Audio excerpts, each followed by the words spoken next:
सद्गुरू श्री ब्रह्मचैतन्य महाराज गोंदवलेकर यांचं प्रवचन 13 एप्रिल. संतांचे ग्रंथ.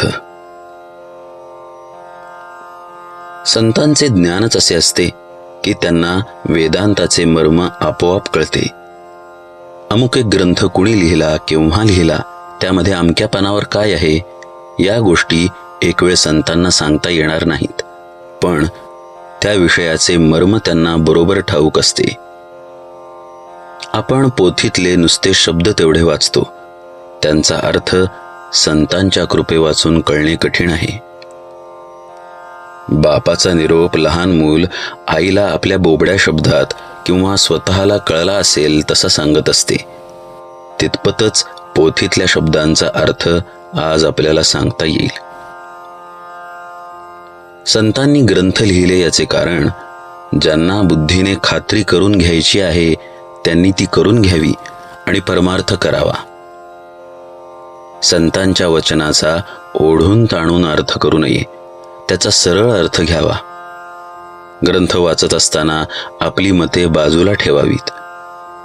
एका अक्षरावर दुसरे अक्षर लिहिले तर पहिले दिसत नाही आणि समजत नाही, म्हणून शुद्ध मनाने ग्रंथ वाचावा. आपल्या वडिलांचे पत्र जर आपल्याला आले तर आपण त्यातले अक्षरनक्षर वाचतो. तसे ज्ञानेश्वरी, दासबोध हे ग्रंथ अगदी मनापासून वाचावेत. पुष्कळ लोक जे पोथी ऐकायला जातात ते लोकांनी बरे म्हणावे यासाठी, किंवा करमत नाही यासाठी, किंवा इतर काही उद्योग नाही म्हणून जातात. असे करणे योग्य नाही. खरे म्हणजे संतांचे ग्रंथ वाचून स्वतःला काय करायला पाहिजे ते शोधून काढून तेवढे करणारे लोक थोडेच असतात. ते ग्रंथ वाचून त्यांचा अर्थ नीट समजणारे लोक त्यापेक्षा जास्त असतात. मोठ्या संताचा ग्रंथ आहे म्हणून नुसता वाचणारे लोक त्याहून जास्त असतात, आणि त्याहीपेक्षा ते ग्रंथ मुळीच न वाचणारे लोक फारच जास्त असतात. जगाच्या प्रवाहाच्या उलट जायला संतांजवळ शिकायचे असते.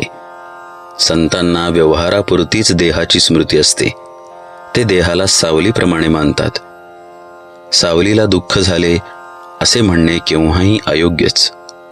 म्हणूनच संतांच्या मनावर सुखदुःखाचा परिणाम होत नाही.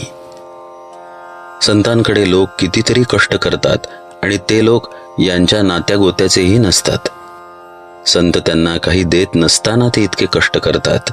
याचे कारण संतांचा त्यांच्याविषयी असणारा खरा आपलेपणा होय. संत एकांतात जातात याचे कारण असे की लोकांतात त्यांना भेटणारे निराळे असतात आणि एकांतात भेटणारे निराळे असतात.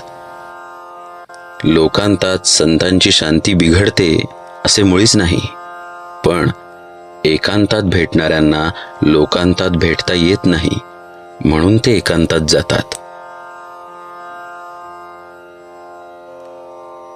कोणत्याही संताचा ग्रंथ वाचताना तो कृतीत आणण्याकरता आहे ही भावना ठेवून वाचावा.